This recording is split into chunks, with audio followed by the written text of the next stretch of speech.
Quem está feliz hoje, levanta a mão. Diga amém. Alegrai-vos quando lhe disseram, vamos à casa do Senhor. Esse é um bom dia para você. Dá um sorriso de crente abençoado para a pessoa do seu lado e fala assim, eu estou feliz.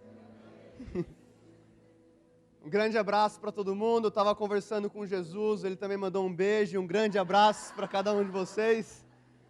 Se sintam muito amados por ele. Eu quero falar hoje um pouco sobre crescimento espiritual. Eu creio que é um assunto muito pertinente para a nossa geração, que tem recebido tantas palavras encorajadoras, tantas profecias, tantas curas, tantos sinais, tantas maravilhas. Se você recebeu uma profecia nesse ano, levanta a sua mão. Se você sentiu a presença de Deus, o poder de Deus, levanta a sua mão. Olha a sua volta. Você está junto de muita gente abençoada que tem recebido o poder do Espírito Santo.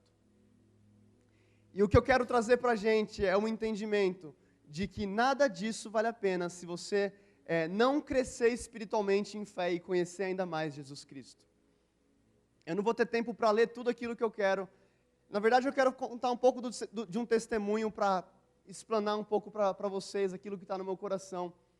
Eu fui para a África 5 meses atrás, eu passei 5 meses entre África do Sul, Moçambique. E assim que eu cheguei em Moçambique, eu fui para uma vila, era uma igreja que estava dentro de um vilarejo que estava cheio de feiticeiros. Então, vira e mexe nos cultos de domingo, 10, 20, 30 pessoas manifestavam demônio. Eu não quero falar isso para assustar vocês, é só para exemplificar o que eu quero falar. E as pessoas que tinham manifestado o demônio, a gente chegava no final do culto, a gente falava assim, acho que você está com um probleminha. Eu não sei se você lembra aquilo que aconteceu com você, mas isso não é muito legal. E a gente quer te convidar para participar de um culto muito abençoado na quarta-feira, que era o culto da libertação. E aquelas pessoas voltavam na quarta-feira e pensa em um culto abençoado. E tinha muito demônio indo embora, muito demônio.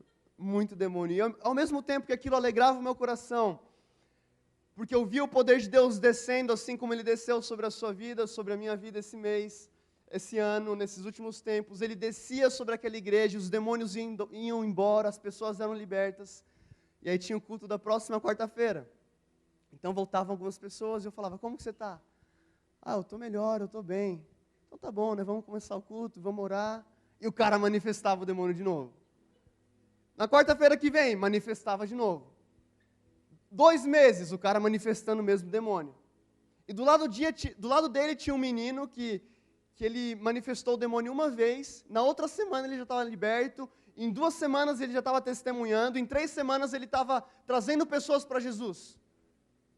Eu falei assim, Deus, qual que é a diferença desse menino aqui que foi transformado em 3 semanas, daquela mulher ali que está vindo todos os cultos de libertação, ela continua manifestando o demônio. O Espírito Santo falou para mim assim, eu quero que você guarde isso no seu coração.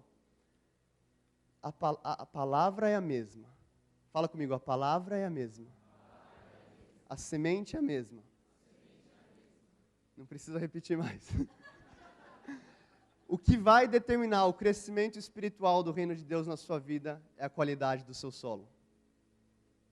Você pode receber profecias maravilhosas, você pode receber treinamentos de líderes maravilhosos, só que se você não preparar o seu solo espiritual, você vai passar 10, 15, 20, 30 anos com profecias anotadas no seu caderno, com profecias na sua mente, recebendo do Espírito Santo, só que você não construiu nada.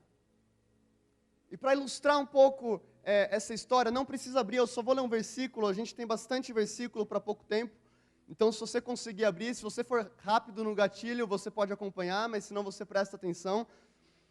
O primeiro versículo que eu quero falar fica em 1 Samuel 7, o versículo 1 e 2.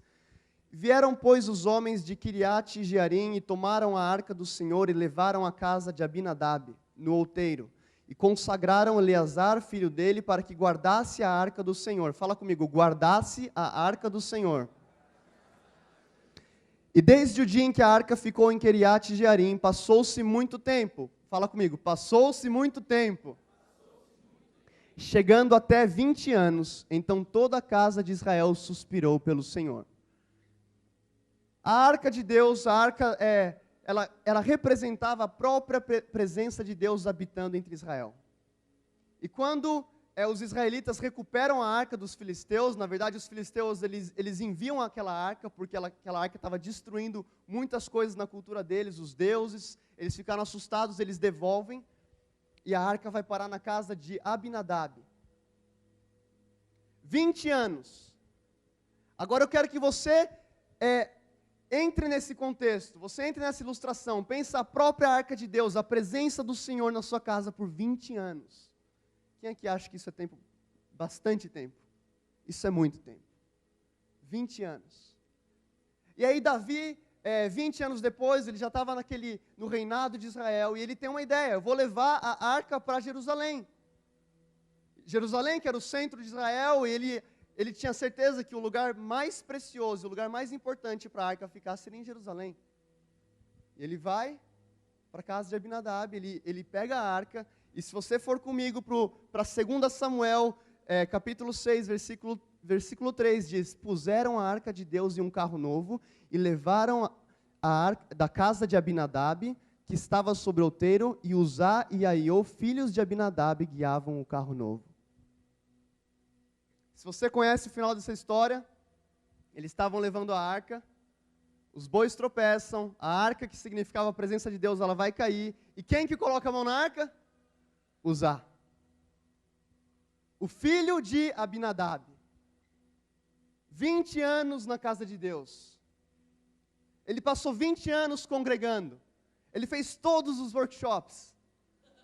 Ele foi em todas as RDs. Ele não perdeu um culto. 20 anos é muito tempo.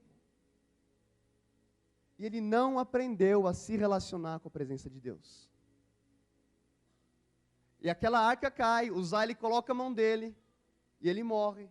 E Davi fala: não é o tempo de levar a arca de volta. Vamos deixar a arca na casa de uma pessoa. Eles encontram Obed-edom. Talvez você não saiba, mas Obed-edom, ele não era um sacerdote. Ele recebe aquela arca. Ele não tinha um chamado sacerdotal. Só que em 3 meses, aquela casa é tão abençoada que as pessoas começam a reportar para Davi: Davi, tem uma notícia para você. Tudo aquilo que Obed-edom faz prospera. A família dele está prosperando, a casa dele está prosperando, os negócios dele estão prosperando. Tudo que ele coloca a mão dá certo.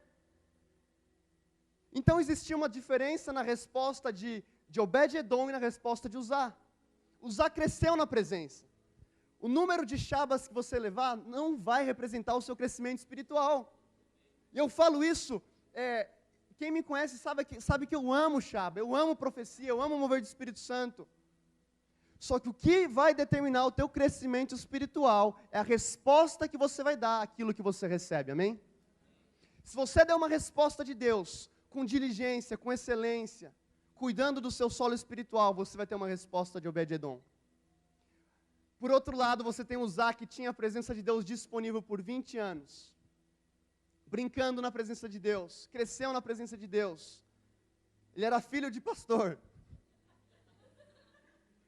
Depois de tanto tempo, ele pereceu. E o Espírito Santo levou essa passagem para o meu coração. E eu comecei a comparar aquelas 2 vidas em Moçambique. E ele falou assim: o que vai determinar o crescimento espiritual é aquilo que você faz com aquilo que você recebe. Eu falei: tá bom, Jesus, isso está muito teórico, muito utópico, está muito abstrato. Ele me levou para a parábola do semeador. Abre comigo em Mateus, capítulo 13. Oh, Jesus.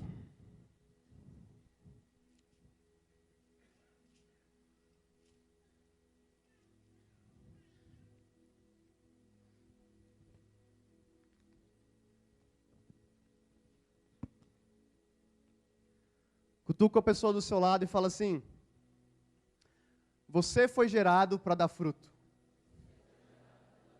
Mas mais importante que os frutos são as raízes. Eu ouvi um homem de Deus falar isso uma vez, eu não me lembro quem foi, mas ele falava: muitas vezes a gente aplaude os frutos quando a gente deveria aplaudir as raízes. Porque os frutos são simplesmente reflexo de onde as raízes estão plantadas. Eu quero levar a gente para um entendimento dessa revelação hoje. Mateus 13, versículo do 3 a 8. E falou-lhe de muitas coisas por parábolas, dizendo: eis que o semeador saiu a semear.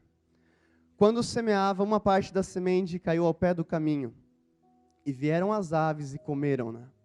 Outra parte caiu em pedregais, onde não havia terra suficiente, e logo nasceu, porque não tinha terra funda. Mas vindo o sol, queimou-se, e secou-se, porque não tinha raiz. Outra caiu em espinhos, e os espinhos cresceram e sufocaram-na. E outra caiu em terra boa, e deu fruto, 100, outro a 60 e outro a 30. Essas sementes, elas eram todas iguais. A diferença foi onde elas foram plantadas. A semente, ela carrega o DNA de uma semente que foi plantada no deserto do Saara, é o mesmo DNA de uma semente que foi plantada em uma terra boa. Só que ela só vai gerar frutos com cuidado. Então, mais importante de tudo aquilo que você receber, dos cultos que você participar, é você preparar o solo do seu coração, para que aquilo que seja derramado sobre a sua vida não se perca. Sabe, Uzá, ele cresceu na presença de Deus. Só que existia alguma coisa no coração dele que não permitia o crescimento espiritual na vida dele. Ao passo que o coração de Obed-edom era tão bom, era um solo tão fértil, que em 3 meses ele chegou muito mais longe do que Uzá. E se você começar a ler, você lê a história da tenda de Davi no livro de Crônicas, Davi ele estabelece uma tenda e ele precisa chamar um guardião para a presença de Deus. Sabe quem que ele chama? Obed-edom. Aquele cara que não era um sacerdote, mas aquele cara que deu uma resposta para Deus. Davi, ele está lá na tenda, ele fala assim: eu preciso de alguém para guardar a presença de Deus. Olha essa responsabilidade. E ele lembra de Obed-edom que teve 3 meses. Você foi gerado para dar fruto. Independente de quantos anos de cristão você tem. Deus, Ele quer que você prepare o seu coração, ao passo que você tenha um solo fértil, para que o reino dEle cresça de maneira poderosa. Eu falo isso com um peso no meu coração, mas eu vejo vidas que estão há 20, 15, 10 anos na igreja, e é a mesma coisa, são os mesmos problemas, as mesmas dificuldades. Eu falo isso com peso porque eu tenho pessoas na minha família assim. Só que Deus, Ele quer te transformar em um solo fértil. Obed-edom tinha alguma coisa que as outras pessoas não tinham. O que é um solo fértil? Quando Jesus ele começa a explicar a respeito dessa parábola, ele fala em Mateus 13, 19.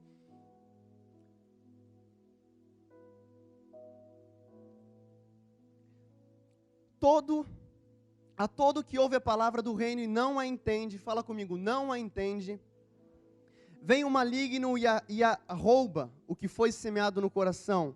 Este é o que foi semeado à beira do caminho. O primeiro solo que Jesus fala é a semente que foi lançada à beira do caminho, então vem o pássaro e rouba a semente. E depois, quando a multidão se vai, ele começa a explicar para os discípulos, ele fala assim, o primeiro solo, e eu chamo essa mensagem de os venenos que impedem o crescimento do reino. É um pouco grande. Parece nome de filme barato. Os venenos que impedem o crescimento do reino. O primeiro deles, fala comigo, é a falta de entendimento. Oséias, ele fala em Oséias 4, versículo 6, o meu povo perece, ele falando pelo coração de Deus, o meu povo perece porque lhe falta o conhecimento. E a gente vê jovens, e a gente vê vidas que amam, que falam, eu amo Jesus, mas eu duvido muito de alguém que ama Jesus e não tem um relacionamento sério com isso aqui. Eu duvido muito de alguém que fala que ama Jesus e não lê a carta que ele escreveu para vocês. Eu falo isso com muito amor, porque é como o Espírito Santo tem me confrontado. Eu creio que Ele quer te fazer crescer também. O salmista fala em Salmo 119, versículo 105, lâmpada para os meus pés é a sua palavra e luz para os meus caminhos. Por mais que você receber do Espírito Santo e você for tocado durante uma adoração, durante uma profecia, quando você estiver no seu quarto, ou quando você estiver passando por uma aprovação, não vai aparecer uma irmãzinha do coque profetizando sobre a sua vida. Não vai. Quando você estiver passando por uma tentação, não vai aparecer uma banda maravilhosa tocando para você se sentir melhor. O que vai fazer com que você permaneça na presença de Deus é a palavra viva habitando dentro de você. Quando Jesus estava no deserto, ele não tinha uma Bíblia na mão dele. Mas o diabo veio por 3 vezes e como que Jesus permaneceu na presença de Deus? Ele disse, está escrito. Não só de pão viverá o homem. Não tentarás o Senhor teu Deus. Somente prestará louvor ao Senhor. Ele tinha uma palavra viva no coração dele, trazendo luz para os passos dele. E às vezes a gente recebe tanto de Deus, só que a gente não tem um relacionamento sério com a palavra, e esse é o primeiro veneno que vai impedir o crescimento do reino de Deus na sua vida. Mas fala comigo, isso não vai acontecer comigo? Amém? Tiago 1, 21. Pelo que despojando-vos de toda imundícia e de todo vestígio do mal, recebeis com mansidão a palavra que em vós é implantada, a qual é poderosa para salvar as vossas almas. Uau! A palavra que em vós é implantada, a qual é poderosa para salvar as vossas almas. Depois, se vocês quiserem, eu passo as referências para vocês, porque a gente vai passar bem rápido por causa do tempo. Mas no começo, antes desse versículo, o Tiago, ele fala assim, irmãos. Então, quando o Tiago está falando, recebei com mansidão a palavra para a salvação da sua alma, ele está falando para irmãos. Eu pensei, Deus, mas se ele é irmão, ele faz parte da família espiritual. Como é que é salvação da alma? E no original dessa palavra aqui, salvação, foi utilizada a palavra sozo, que significa salvação no corpo, alma e espírito, ou a restauração ao original de Deus. Então, sabe o que Tiago, na verdade, ele está falando? Ele está falando, irmãos, vocês já foram salvos. Só que receba com mansidão a palavra para a restauração da sua alma.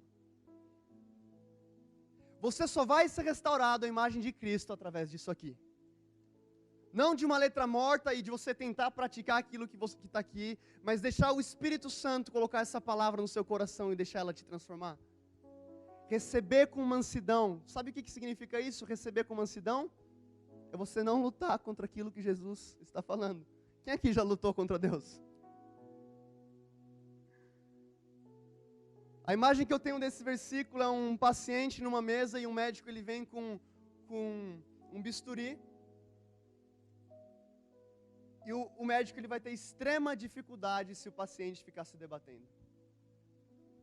Fica parado na presença de Deus e deixa a palavra te transformar. De dentro para fora. Recebei com mansidão a palavra para a restauração, para a renovação da sua alma. Quem aqui foi salvo e nunca mais pecou? O que vai restaurar a sua alma, o plano original, é entender a palavra de Deus. Passando do primeiro veneno, vamos para o segundo veneno. Estava lendo umas frases de Billy Graham essa semana e ele dizia: estude a Bíblia para ser sábio, creia na mesma para ser salvo e siga os seus preceitos para ser santo. A vivência da palavra. Vem comigo para Lucas 8:13.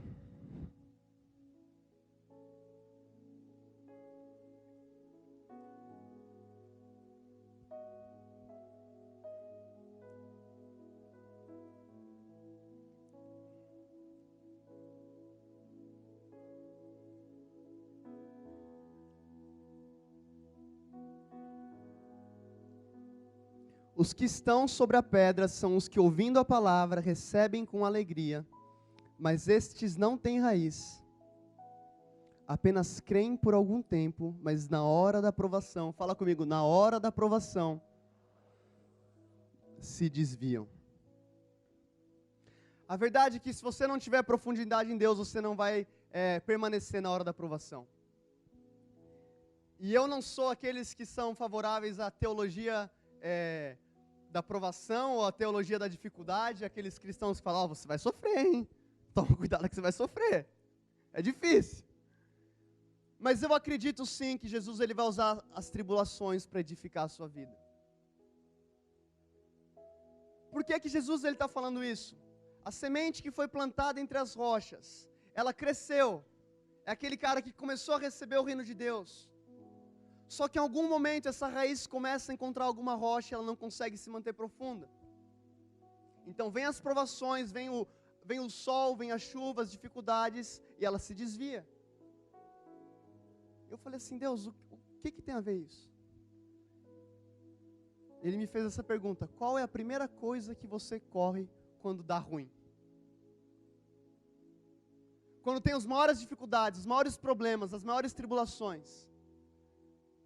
Qual que é a sua primeira válvula de escape?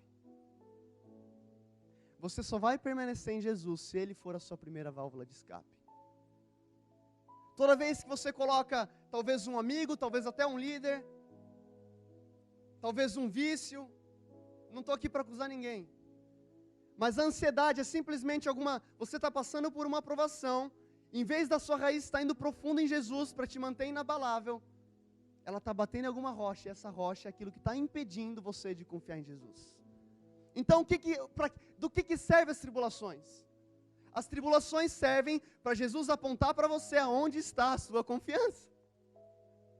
E uma vez identificada a sua confiança, você pode falar, Senhor Jesus, essa rocha aqui eu vou tirar, porque eu quero ir mais profundo em Ti. Tiago 1, versículo 2 ao 4, meus irmãos, tende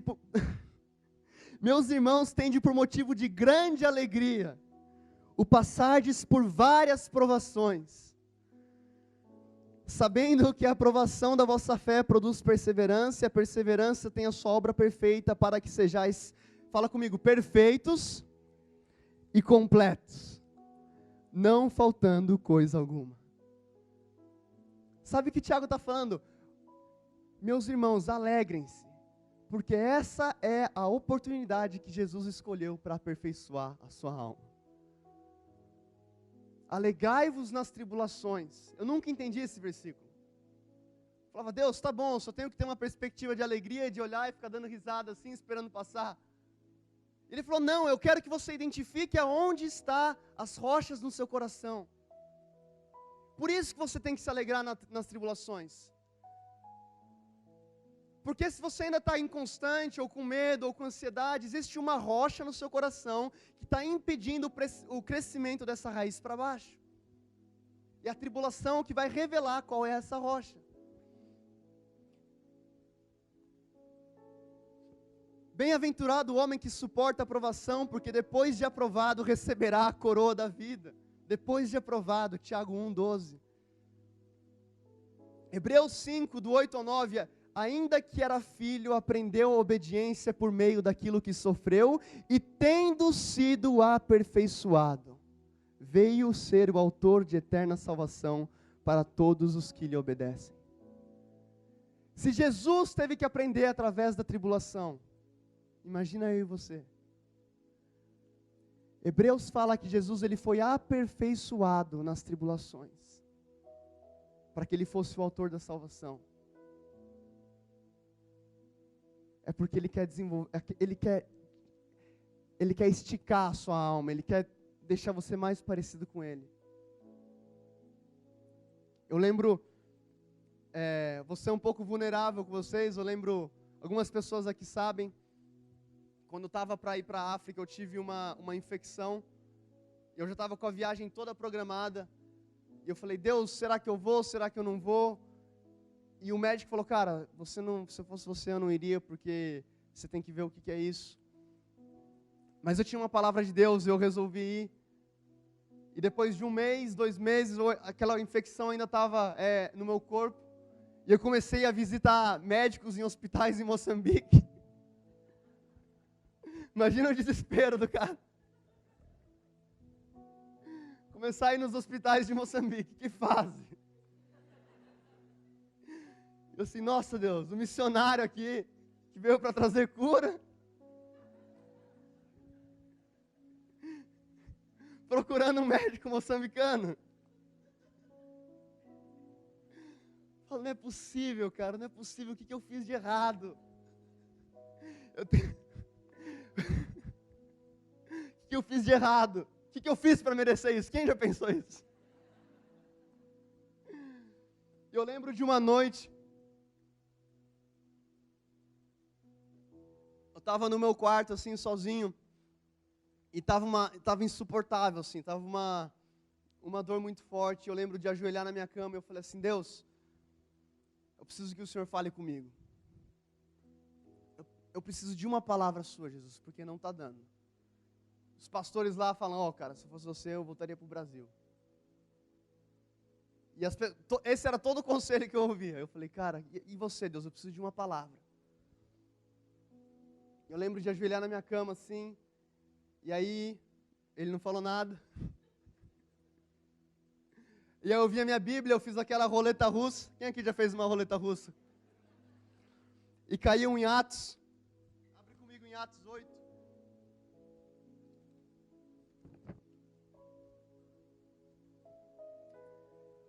Atos 8, versículo 3 e 4.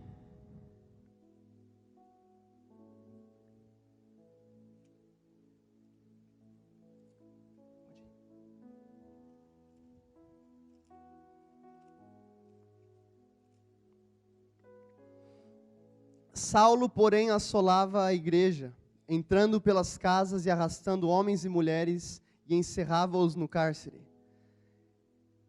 Entre mentes, os que foram dispersos iam por toda parte pregando a palavra. Naquele momento, o Espírito Santo falou comigo.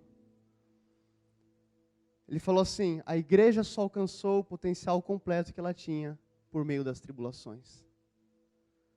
Existia uma promessa, uma palavra sobre a igreja de Cristo, que eles pregariam não só em Judeia, como em Samaria. Só que até então na Bíblia eles estavam juntos em Jerusalém, que representava a Judeia, e Saulo e outros religiosos começaram a perseguir a igreja, ao passo que eles tiveram que se separar, que fugir. Só que o próximo versículo falou assim, e os discípulos saíram anunciando a palavra por toda parte.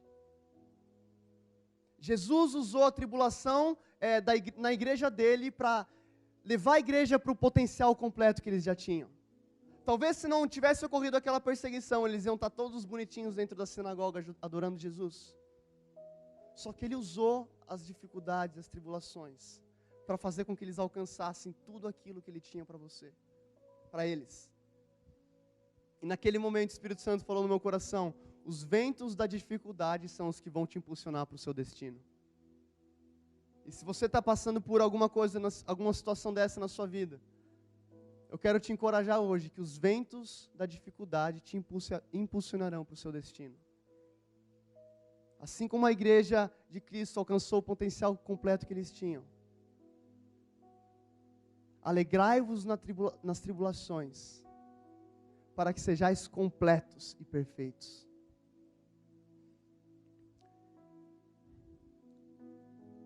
Terceiro solo. Vem comigo para Mateus 13, 22.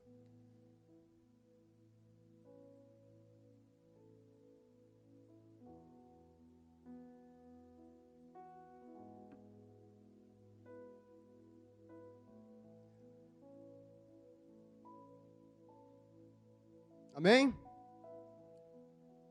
O que foi semeado entre os espinhos é o que ouve a palavra, mas os cuidados deste mundo e a sedução das riquezas sufocam a palavra e ela fica infrutífera. Esse solo é o resultado de um coração que ainda não se entregou completamente ao senhorio de Cristo. É um coração que já entendeu a palavra, já cresceu em profundidade, porém é constantemente confrontado por um conflito de prioridades. Eu lembro que eu estava no meu quarto um pouco antes de ir para a África, na verdade 6 meses antes de viajar, e eu estava me sentindo assim, estagnado espiritualmente. Quem aqui já se sentiu assim também? Que bom que eu não estou sozinho. Eu estava Deus, o que está acontecendo? Parecia que eu não ia mais profundo. Parecia que nada mais acontecia espiritualmente, que eu tinha alcançado, assim, o meu limite. Eu comecei a orar falando assim, Deus, o que for preciso.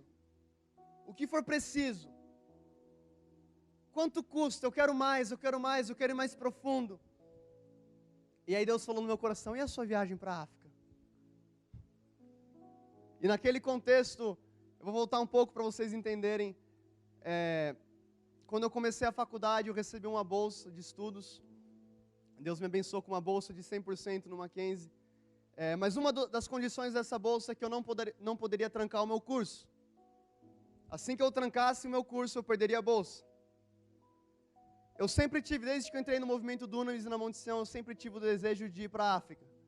Só que nesse intervalo, nesse meio tempo, Deus me abençoou com a bolsa de estudos. Então eu meio que tentei apequenar Deus e eu transformei os sonhos dele na minha vida.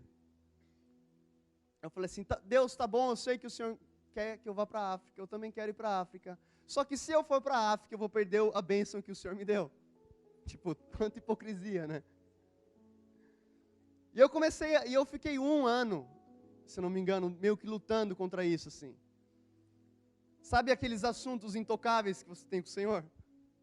Quando Ele começa a falar, você fala, Deus, até aqui estava legal, mas aqui está um pouco pessoal. Isso aqui é meio pessoal, Jesus. Eu não te dei tanta liberdade assim.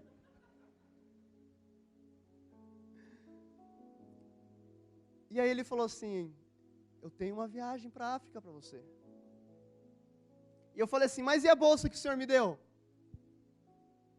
E aí Ele respondeu, Ele falou assim, e o ouro que eu dei para os israelitas? Deus, Ele tinha dado, quando Deus ele vai tirar Israel do Egito, Ele falou assim, Moisés, vocês não vão sair de mãos vazias, eu sou tão bom que eu vou te dar o ouro, a prata e as joias dos egípcios para vocês. Olha como Deus é bom. E aí Israel sai com ouro, prata, com joias. Em um dado momento, Moisés ele sobe a montanha para adorar o Senhor. E o povo pega todas as bênçãos que o Senhor os deu e constrói um bezerro de ouro. Olha que coisa bonita. E Deus falou assim, falou no meu coração, se você fizer isso com a bênção que eu te dei, você vai estar transformando essa bolsa em um bezerro de ouro. Sabe por que Jesus fala da palavra, da semente plantada em um solo espinhoso? Porque essa semente, essa árvore começa a crescer. Só que em um dado momento ela começa a encontrar espinhos. E esses espinhos impedem o crescimento daquela semente. E Deus ele não vai forçar a barra com você. Ele vai gentilmente, como um cavaleiro, falar assim, Abraão, e o seu filho Isaque? E o seu filho Isaque? E eu não quero colocar um peso de sacrifício e entrega sobre ninguém. Essa não é a minha intenção aqui. A minha intenção aqui é dizer para você que existe alguma área que ainda não foi entregue. Você sente o Espírito Santo tocando o seu coração para que você entregue. Esse vai ser o melhor de Deus para a sua vida. E o engraçado é em Gênesis 22, quando Abraão ele ouve isso de Deus. E ele fica 3 dias antes de subir na montanha. Eu creio que antes dele entregar Isaac, ele estava entregando no coração dele primeiro, porque com certeza deveria ser algo difícil. E aí quando ele vai subir a montanha, ele deixa os servos dele, ele fala assim, eu vou subir com ele, mas havendo adorado, voltarei. Havendo adorado, voltarei. Abraão não estava enxergando aquilo como uma dificuldade imensa. Eu sei que deveria ser muito difícil para ele. Mas ele enxergou aquele desafio do Senhor como uma oportunidade de adoração. E quando ele coloca Isaac no altar do sacrifício, ele pega o punhal para matar Isaac, aparece uma voz que fala não, impedindo ele, e aparece o cordeiro do lado. As maiores revelações que você encontrar de Jesus vão ser no altar do sacrifício.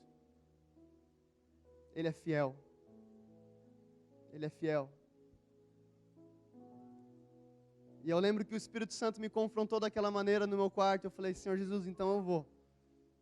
Eu tranquei. Quando eu voltei para o Brasil, eu descobri que eu perdi a minha bolsa. E aí o meu irmão me ligou, o Henrique me ligou e falou, cara, faltam 2 semanas para a aula e na Secretaria de Bolsas falaram que você não tem bolsa mais e não sabe o que vai acontecer. Mas o cara lá pediu para você enviar os documentos. Tipo, final de janeiro eu ainda não sabia se eu ia estudar. E eu enviei os documentos e aí veio a resposta em 1 semana falando que eu tinha sido aprovado e minha bolsa 100% tinha sido restaurada.